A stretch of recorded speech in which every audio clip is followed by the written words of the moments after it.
नमस्कार, स्वागत है आपका। आप देख रहे हैं उत्तराखंड की आवाज और मैं हूं आपके साथ दिव्या तिवारी। हरिद्वार कांड पर बवाल और कानून व्यवस्था पर सवाल। जी हां, उत्तराखंड में पिछले 5 दिन से हरिद्वार कांड को लेकर बवाल मचा हुआ है। कांग्रेस को कानून व्यवस्था पर सवाल उठाने का मौका मिल गया है। इसी पर होगी आज की बहस, लेकिन उससे पहले आपको बता दें कि हरिद्वार कांड है क्या। दरअसल 20 दिसंबर को 11 साल की बच्ची का अपहरण हुआ था और बच्ची से रेप के बाद उसकी गला दबाकर हत्या कर दी गई थी और उसका शव पास ही के एक मकान में मिला था। बच्ची के हाथ पांव बंधे हुए थे और इसके बाद पुलिस ने कार्रवाई करते हुए एक आरोपी को गिरफ्तार कर दिया, जबकि दूसरा आरोपी अभी फरार है। मामला विधानसभा में भी उठा तो आरोपी पर 1 लाख रुपए का इनाम घोषित कर दिया गया, लेकिन कांग्रेस को अब इस केस में राजनीति का मुद्दा मिल गया है। कांग्रेस ने प्रदेश की कानून व्यवस्था को लेकर सवाल उठाए और सरकार पर आरोपियों को बचाने का आरोप लगाया। तो प्रीतम सिंह का कहना है कि जिस मकान से बच्ची का शव मिला, अब तक उस मकान के मालिक को हिरासत में नहीं लिया गया है। उन्होंने सीबीआई से जांच कराने की मांग की है। तो वहीं दूसरी तरफ बीजेपी का कहना है कि कांग्रेस के वक्त में अपराध छिपाए जाते थे और रफा दफा करने की कोशिश होती थी, लेकिन हमारी सरकार और पुलिस प्रशासन राज्य की कानून व्यवस्था को लेकर पूरी तरीके से गंभीर है। ताला खोला गया और बच्ची का शव बरामद किया गया, व्यक्ति भाग गया। और जो मुझे जानकारी मिली, जो परिवार वालों ने जानकारी दी, उनका कहना तो यह है कि जिस व्यक्ति द्वारा कार के माध्यम से उस व्यक्ति को छोड़ा गया, जहां पर उस व्यक्ति को हिरासत में लिया, लेकिन 2 दिन बाद फिर छोड़ दिया। कहीं ना कहीं संरक्षण है और उस संरक्षण किसका, ये बात सामने आनी चाहिए। और एक नई बात और कही कि उस बिल्डिंग के अंदर 8 से 10 कमरे हैं, जिन 10 कमरों में जो है डबल बेड और तमाम सुविधाएं हैं। तो मैंने पूछा क्या यहाँ होटल संचालित हो रहा था कि नहीं, होटल संचालित नहीं हो रहा। इसका मतलब वहाँ पर अवैध गतिविधियाँ होती हैं और इसलिए सीबीआई जांच भी होनी चाहिए। हरिद्वार के प्रकरण में अधिकांश आरोपी पकड़े जा चुके हैं। जो फरार है उस पर इनाम बढ़ा दिया गया है और किसी भी दोषी को छोड़े जाने का प्रश्न ही पैदा नहीं होता। कांग्रेस के समय में अपराध छुपाए जाते थे और रफा दफा करने की कोशिश होती थी, लेकिन वर्तमान सरकार में कोई अपराध छुपाया नहीं जा रहा, बल्कि अपराधियों को सीखचों के पीछे डाला जा रहा है। तो कांग्रेस कानून व्यवस्था पर सवाल उठा रही है, तो प्रदेश के डीजीपी ने सभी से शांति बनाए रखने की अपील की है। साथ ही कहा कि मुख्य आरोपी को जल्द से जल्द गिरफ्तार कर लिया जाएगा। मुख्य अभियुक्त को उसी दिन जो है अरेस्ट कर लिया गया। एक जो इसका सह अभियुक्त है, जो मुख्य अभियुक्त का मामा है, जिसके घर में कांड हुआ, वो फरार हो गया उस टाइम मौके से। तो उसके लिए हमारी टीमें लगी हुई हैं। तो संभावना जो है वो जितनी जगह की भी संभावनाएं हैं, वो सभी संभावनाओं पे हम लगे हुए हैं। तो उसको भी हर हालत में अरेस्ट करेंगे और हमारा पूरा प्रयास होगा, क्योंकि इस केस में बड़ा जघन्य अपराध है, बड़ा दुखद अपराध है, फांसी की सजा भी इसमें का प्राविधान है। हमारा पूरा प्रयास होगा कि इसको वहाँ तक लेकर के जाएं। और चलिए इसी मुद्दे पर चर्चा करने के लिए 3 खास मेहमान इस वक्त हमारे साथ जुड़ गए हैं। उनका तारुफ आपसे करवा देते हैं। इस वक्त हमारे साथ नवीन ठाकुर जी जुड़े हुए हैं, जो कि बीजेपी प्रवक्ता हैं। लखपत बुटोला जी, कांग्रेस प्रवक्ता, इस वक्त हमारे साथ जुड़ गए हैं। इसके साथ ही पूर्व आईपीएस एबी लाल जी भी हमारे साथ जुड़ गए हैं। बहुत बहुत स्वागत है आप तीनों का। लेकिन सबसे पहले नवीन ठाकुर जी, मैं आपके पास आना चाहूंगी, क्योंकि कानून व्यवस्था एक बड़ा मुद्दा रहता है हमेशा से ही बीजेपी के लिए, लेकिन धर्म नगरी में ये अधर्म के काम कैसे हो रहे हैं और क्या सिर्फ इनाम की राशि बढ़ाने भर से हो जाएगा काम खत्म? देखिए दिव्या तिवारी जी, सबसे पहले तो इस पीड़ित अपराध का हमें बहुत दुख है। उस बेटी के साथ हमारी गहरी संवेदना है, उसके परिवार के साथ। मैं आपके लोकप्रिय चैनल के माध्यम से उस बेटी को श्रद्धांजलि देता हूं।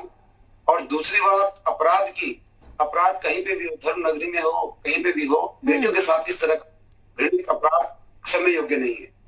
दूसरी बात, जो अभियुक्त इस अपराध में लिप्त था उसको तुरंत गिरफ्तार किया गया है पुलिस द्वारा, और सह अभियुक्त जिसका वो बिल्डिंग थी वो फरार हुआ है, उसके लिए भी एसओजी की टीम और हमारी पुलिस रेगुलर लगातार जो है दबिश दे रही है।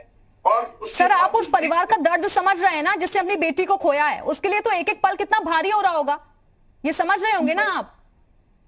उत्तराखंड सरकार परिवार के साथ है, पुलिस परिवार के साथ है, प्रशासन परिवार के साथ है। आप इस बात से अंदाज लगाइए कि हमारे डीआईजी स्तर के अधिकारी नीरू गर्ग जी वहाँ कल से डेरा डाले हुए हैं और लगातार के अधिकारियों की बैठक ली जा रही है, मॉनिटरिंग की जा रही है। स्वयं जो है डीआईजी स्तर के अधिकारी वहाँ मॉनिटरिंग कर रही है। परिवार से भी जाके मिली थी, हमारे लोग भी मिले थे। हमें बहुत बहुत दुख है इस जघन्य अपराध का। और हम ऐसे सिर्फ सांत्वना देने से, भरोसा देने से क्या काम बन जाएगा? सर जरा आप सोचिए ना, 5 दिन बीत गए हैं लेकिन एक आरोपी अभी भी फरार है। वो कह रहे हैं लगातार मीटिंग्स चल रही हैं, आप खुद कह रहे हैं हम जाकर मिल रहे हैं परिवार से, लेकिन ये अपराध हो क्यों रहे हैं? सर सवाल तो ये उठ रहा है ना कि अपराधियों के हौसले इतने बुलंद क्यों हैं? अपराधी के हौसले बुलंद नहीं है। उत्तराखंड सरकार में, भाजपा की सरकार में और कांग्रेस की सरकार में तुलना कर लीजिए आप। कांग्रेस की सरकार में तो एफआईआर तक दर्ज नहीं होती थी। उत्तराखंड की आप लोगों से कुछ भी सवाल करो सर, आप लोग कंपैरिजन पे उतर आते हैं। अभी तो मौजूदा वक्त में आपकी सरकार है ना, तो ये क्राइम क्यों हो रहा है? सवाल तो आपसे पूछेंगे ना। नहीं तो हम जवाब दे रहे हैं ना। कोई ऐसा अपराधी नहीं जो उत्तराखंड सरकार से बचा हो। किसी भी तरह का अपराध उत्तराखंड में हो, ना अपराधी ना अपराध किसी को भी उत्तराखंड में पनपने नहीं दिया जाएगा। और सख्त से सख्त पहले भी सरकार ने किया है और अब भी सरकार सख्त से सख्त कार्रवाई करेगी और इस तरह के जघन्य अपराध तो बिल्कुल भी माफ नहीं किए जाएंगे। और मैं आपके माध्यम से बता देना चाहता हूं कि चाहे सहअभियुक्त हो चाहे अभियुक्त हो, किसी को भी कहीं से भी खींच के लाना पड़े उत्तराखंड पुलिस लाएगी। और पूर्व में भी आपने देखा होगा बड़े से बड़े अपराधियों को उत्तराखंड पुलिस खींच के लाई और सलाखों के पीछे भेजा है और उनको सजा दिलवाई। और इस केस में भी बहुत अतिशीघ्र आपके सामने सहअभियुक्त भी होगा। इस प्रकार बुटोला जी जवाब दीजिए। वो कह रहे हैं कि हमारे टाइम पर तो क्राइम रेट घटा है, आप लोगों के टाइम पर तो और बढ़ते थे क्राइम। देखिए क्राइम रेट की तुलना आप कांग्रेस और हमारे शासनकाल से। सवाल मेरा बुटोला जी से है। नवीन जी लौटूंगी आपके पास। तक दर्ज कराने के लिए जो है भटकना पड़ता था। मैं तुलना करता हूं, इस प्रदेश में 2016 में 278 रैप की घटनाएं हुई, 46 हत्याएं हुई। 2017 में बढ़ के 304 रैप की घटनाएं हुई, 47 हत्याएं हुई।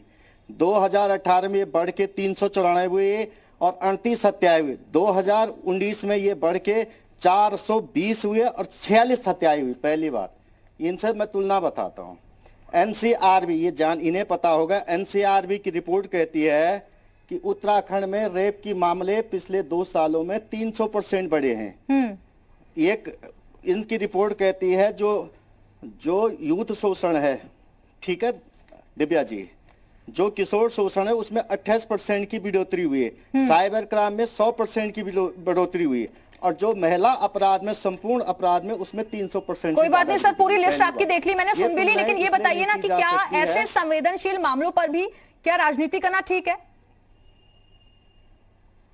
दीना जी, मैं उसी बात पे आ रहा हूं। अब बात आपकी, पहले मैं 2 चीजों पर जवाब दे। पहली बात तो इसमें, दूसरी बात दिक्कतें क्या होती मीडिया के साथ मैं समझ नहीं पाया। जब हम किसान का मामला उठाते हैं, नहीं तो आप लोग जब भी आप लोगों से सवाल किया जाए ना तो आप लोग सीधे मीडिया पर आ जाते हैं। सुन, मीडिया तो वही दिखाता है ना जो सच्चाई है, जो घटना घटी है हम तो वही दिखा रहे हैं। सवाल ना पूछे आप लोगों से।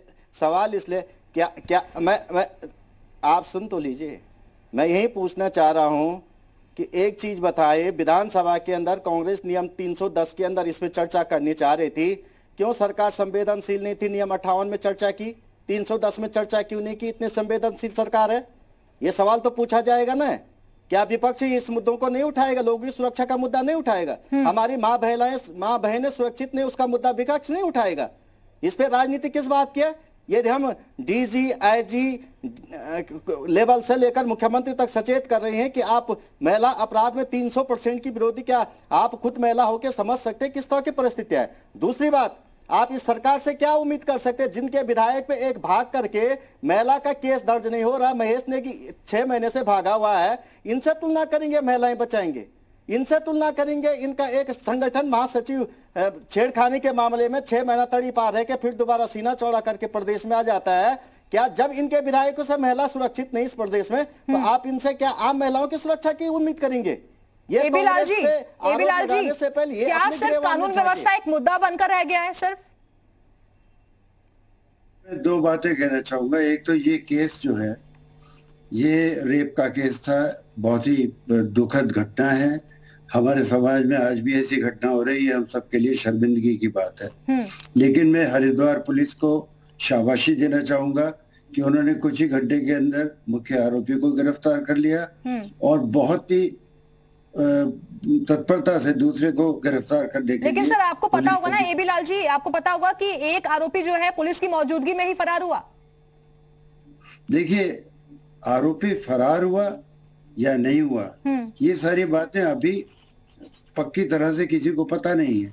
लेकिन ये बात सच है कि पुलिस की तरफ से इसको गिरफ्तार करने का भरसक प्रयास किया जा रहा है और 1 लाख रुपए के इनाम की घोषणा भी की गई है। अब आते हैं इस बात पे कि क्या कानून व्यवस्था बिगड़ गई है।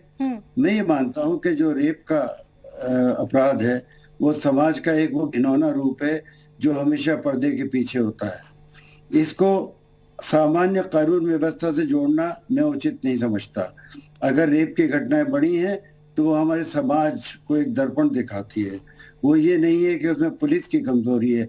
घर के अंदर किसी कमरे के अंदर बंद किसी महिला के साथ दुराचार होता है, वो एक छुपी हुई चीज है। उसको पुलिस रोकने के लिए किस हद तक सक्षम हो सकती है, ये आप विचार करिए, सोचिए इस पर। जो लोग इसको उंगली उठाकर ये जो कह रहे तेजी, हैं, आप सही बात कर रहे हैं, लेकिन जो तेजी लानी चाहिए वो तो नहीं हो रही ना। घटना को 5 दिन बीत गए हैं और कई आज देखिए वीडियो कॉन्फ्रेंसिंग भी हुई इसको लेकर, कई दौर की मीटिंग्स भी हो चुकी हैं, लेकिन फिर भी अभी तक खुलासा हो जाना चाहिए था, आरोपी गिरफ्त में होना चाहिए था। इतना वक्त क्यों लग रहा है? इसमें एक लेडी आईपीएस ऑफिसर को इसका विवेचनाधिकारी बनाया गया है। इससे ऊपर तो जा नहीं सकते थे। आईपीएस अधिकारी को यह काम दिया गया है और उसका कार्य सब लोगों की नजर में रहेगा। एक वो नई अधिकारी हैं और सभी चाहेंगे कि उनको इसका जो अनुभव मिले वो अच्छा ही मिले और जल्दी से जल्दी अपराधी दूसरा पकड़ा जाए। सच्ची बात इसमें यह है कि इसमें इंटेंशन क्या है, इसका पुलिस की तरफ से या प्रशासन की तरफ से क्या ढिलाई जानबूझकर की जा रही है? ऐसा कुछ नहीं है, कोई ढिलाई है भी नहीं। इसमें डीआईजी गढ़वाल रेंज नीरू गर्ग के नीचे एक समिति बना दी गई है। वो कमेटी जो है लगातार इस पर नजर रखे है। आईपीएस ऑफिसर को इसकी विवेचना दी गई है, वो महिला अधिकारी है। हम मान के चलेंगे जी, लेकिन जहां पर ये घटना घटी है आने वाले वक्त में उसी एरिया में कुंभ भी होना है। आप समझ रहे हैं ना कितनी बड़ी सुरक्षा व्यवस्था की जिम्मेदारी है पुलिस के कंधों पर। वो कैसे हम भरोसा जताएंगे? आपने उठा दिया। कुंभ से इसका क्या मतलब है? अगर कोई घटना हो गई है आज की तारीख में, सर तो बड़ी संख्या में लोग वहां पर पहुंचते हैं, ये मैसेज भी तो जाता है ना इन सब चीजों का। इसका कोई असर कुंभ पे नहीं पड़ता है मेरे ख्याल से। तो ये बिल्कुल ही गलत तरीके से इसको देखा जा रहा है अगर ये बात है। क्योंकि अगर आज किसी महिला के साथ ये दुराचार हुआ है, बहुत दुख की बात है, लेकिन इसको सीधे आप कुंभ से जोड़ दें, ये तो ठीक नहीं है। कुंभ से कोई मतलब नहीं है इसका। सर वहां पर भी तो सुरक्षा देना एक जिम्मेदारी है ना, जब लोग इतनी बड़ी संख्या में पहुंचेंगे। के लिए आप जानती हैं उत्तराखंड पुलिस पूरी तरह से सक्षम है किसी भी मेले को करने के लिए। ये मेले बार बार होते हैं और उत्तराखंड पुलिस ने हमेशा बहुत शानदार काम किया है मेलों में। सुरक्षा पूरी रहेगी। मुझे पूरा यकीन है कि यहाँ के जो पुलिस महानिदेशक है और यहाँ के जो अधिकारी हैं वो कुंभ की व्यवस्था इतनी सटीक करेंगे कि उसका इन चीजों का कोई साया उस पर नहीं पड़ेगा। नवीन ठाकुर जी, क्या सिर्फ जो कानून बनाए जाते हैं वो कागजों में ही सिमट कर रह जाते हैं, क्या उस पर इम्प्लीमेंटेशन भी होता है? क्योंकि हमने निर्भया का भी मामला देखा, छोटी छोटी बच्चियों से आए दिन ऐसे रेप के केसेस सामने आते हैं, उनके साथ दुष्कर्म किया जाता है। तो कब लगाम लगेगी इन सब चीजों पर? सरकारें आई और गई, लेकिन हालात वहीं के वहीं हैं। दिव्या जी, मैं आपकी बात का जवाब दूं उससे पहले लखपत बटोला जी का बात का जवाब दे दूं। लखपत बटोला जी ने 2016 से जब हमारी सरकार आई तब से अब तक के आंकड़े तो रख दिए और इतने अपराध हुए, इतने बढ़ गए, लेकिन ये नहीं बताया कि जितने अपराध हुए उन पे कार्रवाई कितने पे हुई, क्या तत्काल कार्रवाई, कितनी त्वरित कार्रवाई। आए दिन जो है साइबर अपराधियों को अभी हमारी दून पुलिस दक्षिण भारतीय राज्य से पकड़ के लाई है, नाइजीरियन नागरिकों को पकड़ के लाई है। इतनी तेजी से तत्परता से भाजपा सरकार में पुलिस काम कर रही है, कम से कम इनको उसका श्रेय पुलिस का मनोबल तो नहीं तोड़ना चाहिए। इस हरिद्वार कांड में भी जो है लगातार पुलिस बहुत नवीन जी चलिए लौटूंगी मैं आपके पास, लेकिन बटोला जी वो कह रहे हैं कि हम लोग तो तत्परता से काम कर रहे हैं, हमारी पुलिस भी अच्छे से काम कर रही है और अपराधों में कमी आई है। आप बेवजह का आरोप लगा रहे हैं। देखिए दिव्या जी, सुनो, मैं पुलिस की क्षमताओं पे कोई प्रश्न नहीं लग, लेकिन सरकार के निकम्मेपन पे प्रश्न इसलिए उठा रहा हूं कि एक विधायक पे तो 6 महीने से विधायक को पकड़ नहीं पा रहे, अपने विधायक को। तो आम आदमी की क्या ये जो ठाकुर साहब बोले सोच के बोले? अरे आपका विधायक 6 महीने से फरार है, आपका संगठन मंत्री पे रिपोर्ट दर्ज नहीं होती है, आप लोगों की छोड़ दीजिए जनता की बात। क्या ये मैं झूठ बोल रहा हूं? आपका एक विधायक नहीं, लेकिन आपके टाइम पर ये सब चीजें नहीं होती थी क्या बटोला जी? मुझे एक बात बताइए, आप लोगों के टाइम पर ये नहीं होता था क्या? इसका समाधान क्या है? दिव्या जी, इस पर मंथन करने की जरूरत है सर, एक दूसरे पर आरोप लगाने से कुछ नहीं होगा।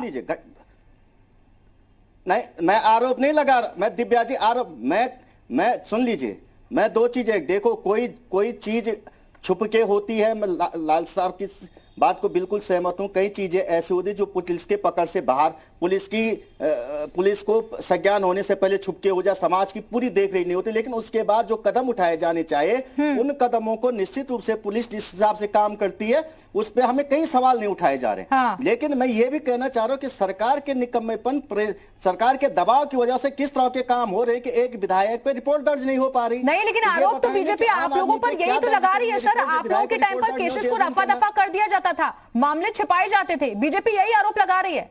अब यही मैं सुन लीजिए, सिंगर पे हमने लगाया क्या आरोप बलात्कार का? उन्नाव का केस इनका कार्यकर्ता करता हमने लगाया क्या आरोप? हरियाणा में बेटी मारी जाते, इनका आईएएस की लड़की को इनका प्रदेश अध्यक्ष छेड़ता, क्या हमने बोला छेड़ने के लिए? ये तो बताएं इन घटना। मेरे चमोली जनपद के अंदर पिछले 3 सालों में 8 घटनाएं हो चुकी हैं बलात्कार और रेप, हत्या की।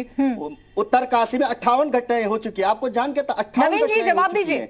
क्या कहते हैं, टीडी के अंदर 27 घटनाएं हो चुकी हैं। मैं इन आंकड़ों को इसलिए दे रही, ये बहुत संवेदनशील मुद्दा है और कांग्रेस इस मुद्दे को विधानसभा के अंदर धारा 310 के अंदर, नियम 310 के अंदर उठाना चाह रही थी। सरकार बहुत संवेदनशील है, माता बहना बेटी पढ़ाओ बेटी बचाओ का नारा यदि दिया जा रहा है, बहुत अच्छी बात, हम स्वागत कर। लेकिन नवीन जी, केवल नारों से काम चल जाएगा क्या? जवाब दीजिए। नियम 58 में क्यों लाया गया इसको? सर ठीक है, मैं जवाब नहीं लेती, नवीन जी बोलिए। मैं यही तो पूछना चाह रहा हूँ कि यदि संवेदनशील विधानसभा के सत्र के नवीन जी बोलिए। अभियुक्त है, उसके लिए 5 टीमों का गठन किया गया। एक अपराध के लिए लगातार पुलिस इतना अच्छा काम कर रही है, ये पुलिस का मनोबल भी गिराते हैं।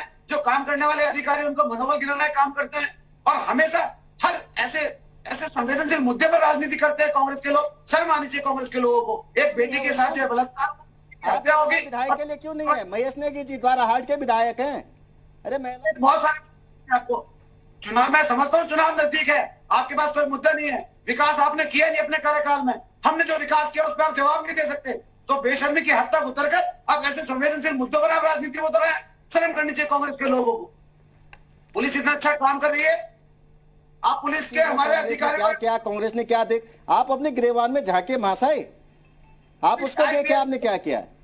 चलिए एक छोटा सा कमेंट ले लेंगे एबी लाल जी से। एबी लाल जी, क्या उम्मीद करें कि जल्द ही आरोपी गिरफ्त में होगा और क्या ये माने कि इस तरीके के केसेस में थोड़ा प्रेशर भी होता है पुलिस पर?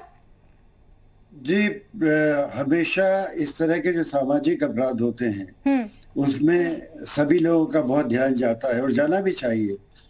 सबसे जरूरी बात यह कि समाज अपने गिरेबान में झांक कर देखे कि ऐसा क्यों हो रहा है, नंबर 1। नंबर 2, पुलिस की जो टीम बनाई गई है उसमें मुझे पूरा यकीन है कि वो लोग बहुत अच्छा काम, तो समाज की भी अपनी जिम्मेदारी है और उम्मीद करते हैं कि जल्द ही आरोपी को भी गिरफ्तार कर लिया जाएगा। बहुत बहुत शुक्रिया आप तीनों मेहमानों का हमारे साथ चर्चा में शामिल होने के लिए। तो ये जघन्य अपराध जो है हरिद्वार में देखा गया था, लेकिन अब इसको लेकर व्यापारियों में, आम लोगों में भी नाराजगी देखी जा रही है और पुलिस का कहना है कि जल्द ही आरोपी को गिरफ्तार कर लिया जाएगा।